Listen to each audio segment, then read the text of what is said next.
I'm Damian Barrett and welcome to the 2018 wash-up for the Hawthorn Football Club, brought to you by Karcher. Callum Twomey and Matthew Lloyd are here. Cal, a straight sets exit out of the final series will hurt the Hawks, but does this group actually have the talent to contend again in 2019? Yeah, Damo, they're going to be one of the challengers, aren't they? I don't think they're going to be right at the top of the ladder. They might be in that 5 to 8 bracket, but they've discovered some players this year, guys. Harry Morrison, Daniel Howe, James Warple, James Sicili's become a star, so there's a lot to build with there, but I'm not sure they're going to be right at the top. Straight sets exit. I'll put it to you, Lloyd, the ladder lied at the end of the home and away season with this club. Oh, they did what they had to do. They were good enough to get to top 4 by beating Sydney late in the year, but Damo. But I think they got as much out of themselves as they possibly could, and it was a great year. Disappointing final series, but for me, Alistair Clark's a massive tick. This group under 23, they found Sicily, Morrison, Burton, Hardwick, Howe, Impey, Warple, all under 23 years of age.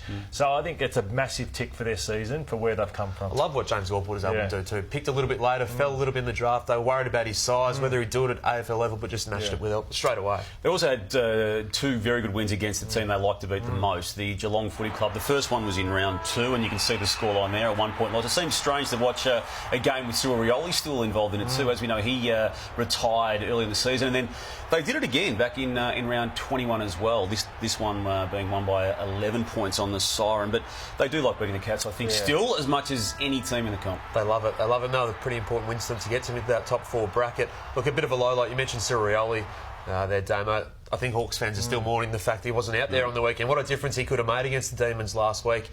Retired at 28 with still plenty of footy left in him. So a sad story in many ways that we won't get to see him play for so much. But look, he was someone to celebrate. Yeah, you're right, Cal. I think they were badly exposed for top-end talent come finals time against Richmond. They just didn't have enough. And then on the weekend against Melbourne, just the young kids at Melbourne exposed them. So, yeah, Rioli really did hurt. He did. The 2 wins against the Cats were highlights. The 2 losses to the Brisbane Lions, they were very big lowlights. This one was in round 9, and they got absolutely belted there. This was the Lions' first win of the season. It came with that man there, Luke Hodge, playing a key role in it, and they backed it up. Only a matter of 8 weeks later down in Launceston, which used to be the fortress for the Hawks. And this guy here, Kel, you've been talking about all year, Cam Rayner sealing that particular game. But yeah, look, they were worrying signs, I suppose, when you lose to Brisbane. And I reckon some of the worrying signs in those games were actually on display in the straight sets losses in the finals.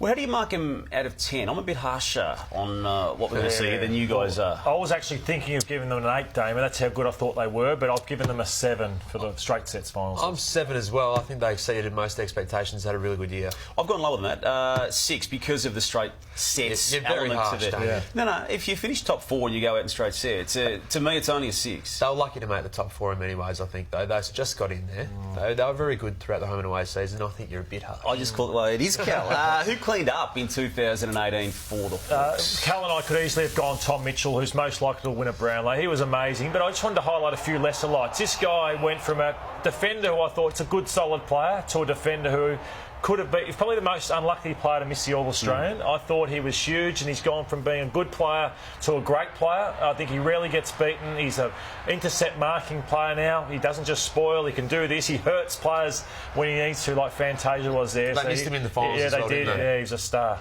You talk about Stratton being unlucky to make the All-Australian team. I think James Sicily would have been right in the mix if he hadn't got hurt later in the year, broke that wrist. But he's an emerging star of the competition. He just does it with ease. He's got that pace, explosiveness. He's a booming kick. He's got the swagger. He's got the confidence, hasn't he? Which I think everyone loves to watch and see in a footballer. So does he stay down back? I think he does. As a starting point? He was drafted as a forward, but he can play both ends. I like him across half back with that kick out. He can get the ball moving. So I really like what James Sicily brought to the table this year. You're speaking of players who were absent in the finals. O'Meara was a big loss in the finals. So had a really good year otherwise.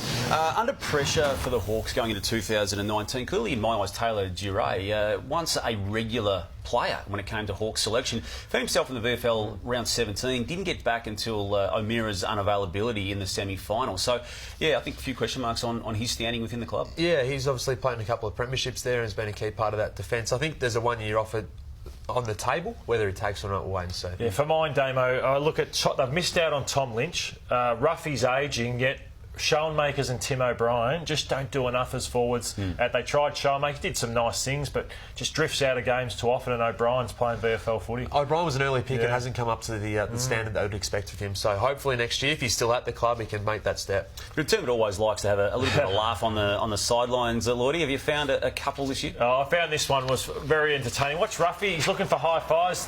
They just ignore him, so he actually just high fives himself there, Cal. So we see one more, look at that. The big ruckman, Dopey ruckman again, misses. I'm not sure what Henderson's doing. There you go.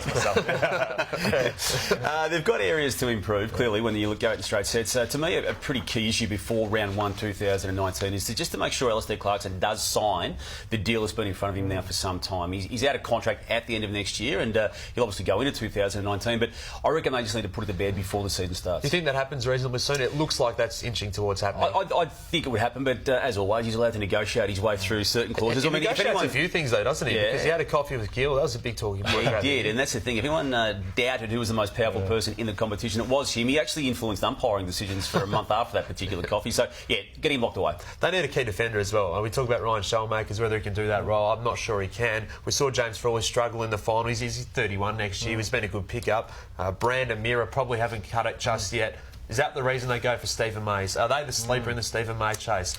He's contracted until next year, but they could go really hard now. I reckon they're well into May should he choose to leave. It's an interesting one, Cal, because I think they can cover their defence. You may disagree, but then I think their midfield, when O'Meara went out, it's Mitchell and O'Meara, and they've got really no other jet in there. So Giz Shield now, they turn their attention to him, but they also need that forward to replace Ruffy. So there's a reliance on Isaac Smith as well. Yeah, it is too much, too much. So I think a key position forward and a jet midfielder is sort of the big need for mine. I'm finding them very hard to read, leaving 2018, going into 2019. How do you I'd agree with that, Damo. I've got them 5 to 8, but wouldn't surprise me if they drop slightly. Yeah, I think they're in the second half of the 8, somewhere in there. Yeah, I've got the same position too, and again, I just cannot get a read on them, but that's where I'm putting them for the sake of this exercise. Callum Twomey, thank you. Matthew Lloyd, thank you. And that's the wash-up for the Hawks in 2018.